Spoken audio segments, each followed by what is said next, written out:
Hi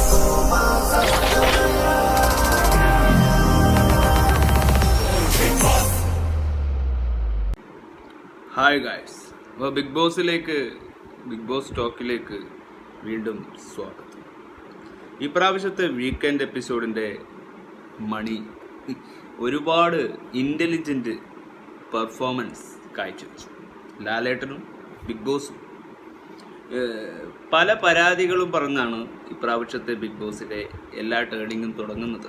ഇപ്രാവശ്യം ഒരു BB material ആയതുകൊണ്ട് ഒരു BB ഹൗസിൻ്റെ പ്രഷർ കുക്കറിൽ നിന്ന് മുക്തനായ ഇപ്പോൾ നൈസായിട്ട് ഷോയിലെ കണ്ടസ്റ്റൻസിന് പണി കൊടുക്കുന്നതാണ് നമ്മൾ കണ്ടത്. അതിൻ്റെ കുറച്ച് കാര്യങ്ങൾ സമർമ്മയുടെ പറയുന്നത് നമുക്ക് കേൾക്കാം. ഈ വീക്കില് വളരെ ഇന്റലിജന്റ് ആയിട്ട് ബിഗ് ബോസും ലാലേട്ടനും കളിച്ചു എന്നാണ് എനിക്ക് തോന്നുന്നത്. അതായത് ഈ സീസണിൽ ഏറ്റവും കൂടുതൽ നമ്മൾ കണ്ടുകൊണ്ടിരിക്കുന്ന കാര്യം എന്താണ്? എന്നെ തൊട്ടു, എന്നെ മോശമായി പിടിച്ചു, മോശമായി നോക്കി. ഫസ്റ്റ് വീക്ക് തൊട്ട് നമ്മൾ നോക്കിക്കോളൂ, ശരിയല്ല, എന്നെ പിടിച്ചത് ശരിയല്ല, എന്നെ കയറി പിടിക്കാൻ നോക്കി, മറ്റേതാണ് മറിച്ചാണ്, മൊത്തം ഏപ്പടം പരിപാടികളാണ്, ആരോപണങ്ങളാണ് ഈ ഒരു സീസണിൽ അങ്ങോട്ടും ഇങ്ങോട്ടും കണ്ടസ്റ്റൻസ് ഉപയോഗിക്കുന്നത്. അപ്പൊ ഇവര് വിചാരിക്കുന്നത് ഇങ്ങനെ അങ്ങോട്ടും ഇങ്ങോട്ടും കുൽസിത ആരോപണങ്ങൾ ഉന്നയിച്ചു കഴിഞ്ഞാൽ അത് ലാലേട്ടൻ വന്ന് സംസാരിക്കും, അത് ഓഡിയൻസിന്റെ ഇടയിൽ ചർച്ചയാവും. അങ്ങനെ കുൽസിത കാർഡ് ഉപയോഗിച്ചുകൊണ്ട് പലരെയും പുറത്തിയാടിക്കാം എന്നുള്ള ഒരു ഉദ്ദേശം അവിടെ പല കണ്ടസ്റ്റൻസിനും ഉണ്ട്. ഇന്ന് ലാലേട്ടനുണ്ടല്ലോ ആ കാർഡങ്ങ് കീറി. സത്യം പറഞ്ഞാൽ ഇന്ന് ഈ ക്ലൈമാക്സ് ഉണ്ടല്ലോ, നമ്മൾ ചില സിനിമകളൊക്കെ കണ്ട്, കോമഡി പടമൊക്കെ കണ്ട് നമ്മൾ നല്ല ചിരിച്ച് നല്ല രസകരമായിട്ടിരുന്ന അവസാനം മാസായിട്ട് നായകൻ ആ ഒരു ക്ലൈമാക്സിൽ ഗംഭീരമായിട്ട് തകർത്ത് അഭിനയിക്കുന്ന ഒരു സീന് കാണുമ്പോൾ നമുക്ക് കിട്ടുന്ന ഒരു സാറ്റിസ്ഫാക്ഷൻ ഉണ്ടല്ലോ. ഇന്ന് എനിക്ക് എപ്പിസോഡ് കണ്ടപ്പോൾ അതാണ് കിട്ടിയത്. ഞാൻ ഇന്നത്തെ ഫസ്റ്റ് പ്രൊമോ ഞാൻ സത്യം പറഞ്ഞാൽ എല്ലാ വീക്കെൻഡിലും എനിക്കും കിട്ടിയത് അത്ര തന്നെയാണ്. ചീട്ട് കീറി. ഈ പ്രമോ എനിക്കും വളരെ വലിയൊരു ആശ്വാസമാണ്. ശരിക്കും ഇതിനെക്കാട്ടി പ്രഷർ കുക്കറായി മാറണമായിരുന്നു ലാലേട്ടൻ. പക്ഷെ അങ്ങനെ വേണ്ടായിരുന്നു.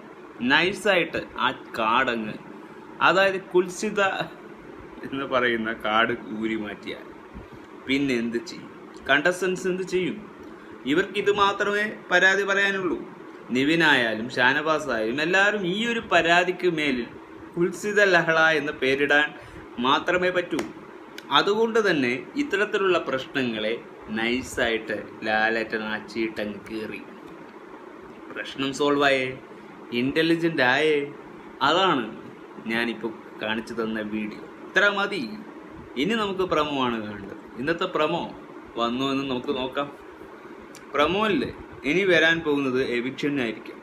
ഇന്നലെ എവിക്ഷൻ നടന്നിനോ എന്നൊന്നും എനിക്കറിയില്ല. ഇന്നലെ ആര് പോയില്ല എന്നൊന്നും നമുക്കറിയില്ല.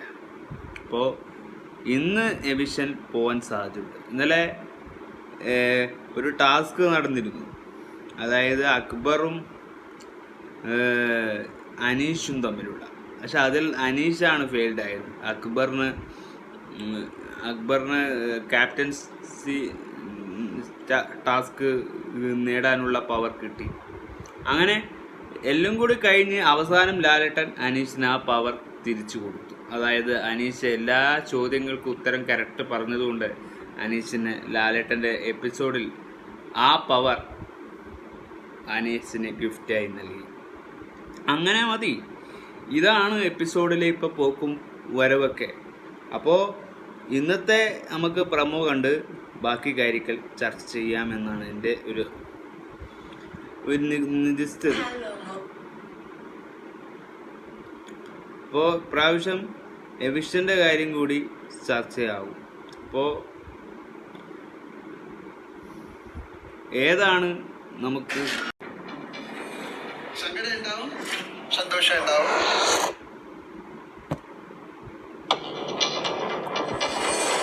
എവിക്ഷൻ്റെ കാര്യമാണ് നമ്മൾ പറയുന്നത്. 50 ഇയർ കഴിഞ്ഞു. അതായത് 50 ഇയർ അല്ല, 50 ദിവസം തീർന്നു ബിഗ് ബോസിലെ. ഇപ്രാവശ്യത്തെ ബിഗ് ബോസിൻ്റെ 50 പകുതിയായി. ഇനി പകുതിയാണ് കളിക്കേണ്ടത്.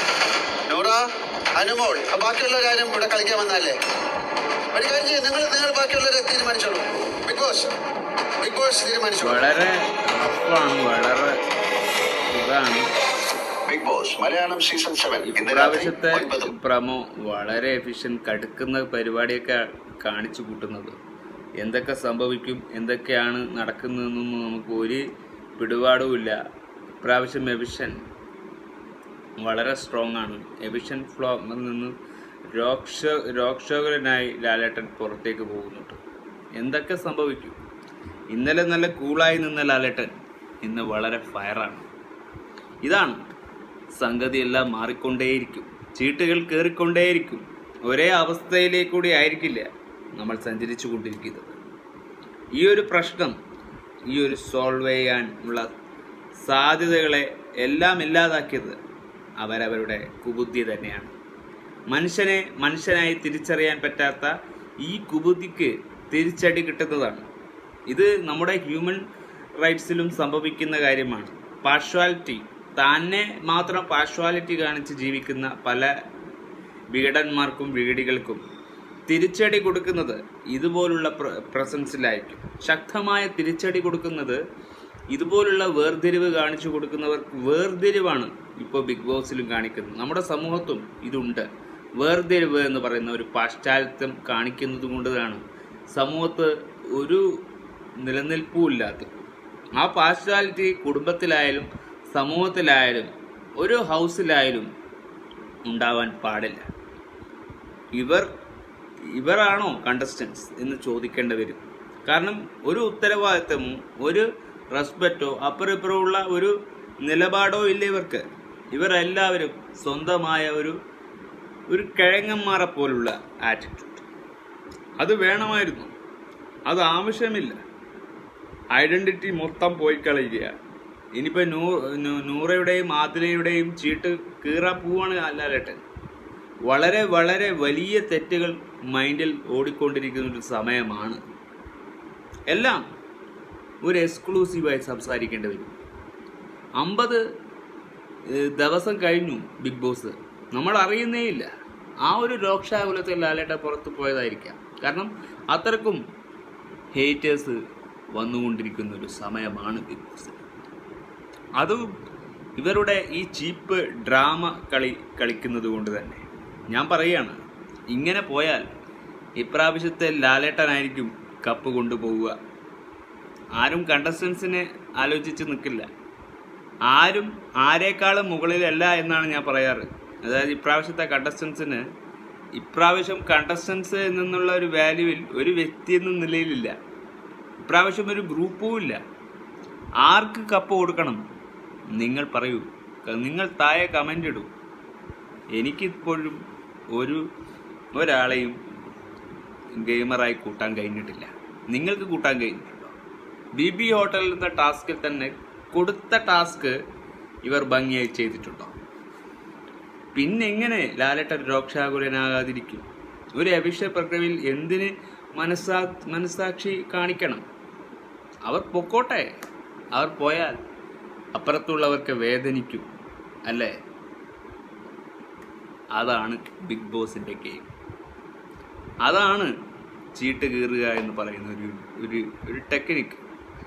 ഇന്നലെ ചെയ്തതിൻ്റെ ഇത് ലാലേട്ടൻ കളിക്കണം.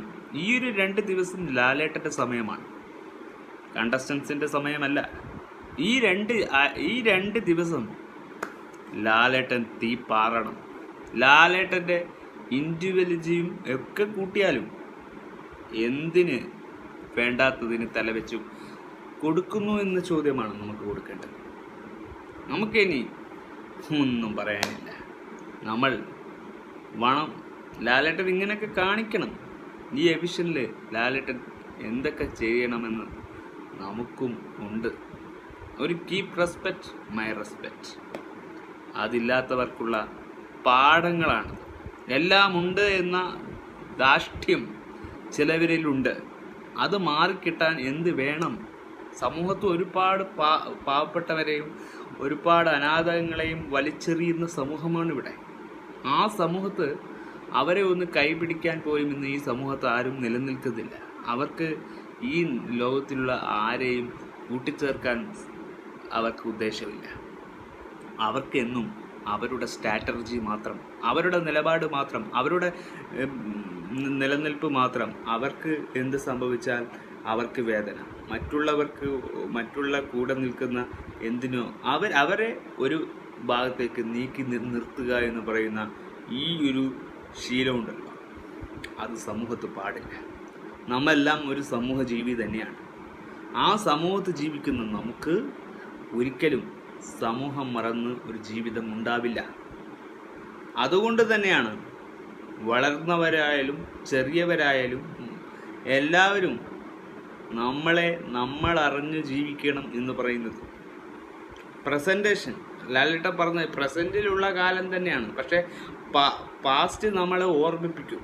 നമ്മളെ പഴയ തെറ്റുകളല്ല, നമ്മളെ ചെയ്തു കൂട്ടിയ നമ്മുടെ പ്രസൻറ്റ് കാലത്തേക്കാളും നമ്മളെ പഴയ കാലത്തെ നമ്മൾ ഓർമ്മപ്പെടുത്തും.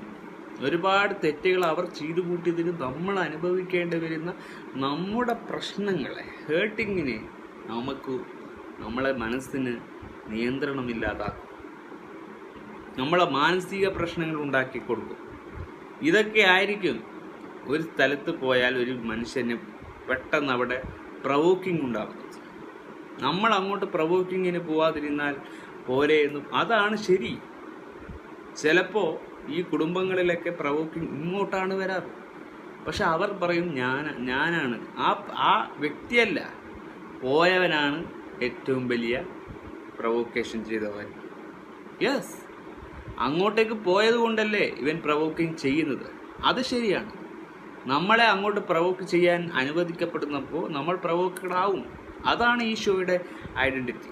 ഈ ഷോ നടക്കുന്നതും അങ്ങനെയാണ്.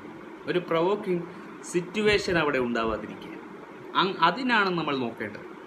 അതിനാണ് നമ്മൾ എന്നും നിലപാടോടെ ചിന്തിക്കേണ്ടത്. ഒരു ബിഗ് ബോസ് ഹൗസ് എന്ന് പറഞ്ഞാൽ നമ്മൾ പ്രവോക്കിംഗ് ആവുന്നതിന് മുമ്പ് നമ്മൾ പ്രവോക്കിംഗ് ചെയ്യാനുള്ള കാരണക്കാരനാകണമോ എന്ന് നമ്മൾ ചിന്തിക്കണം.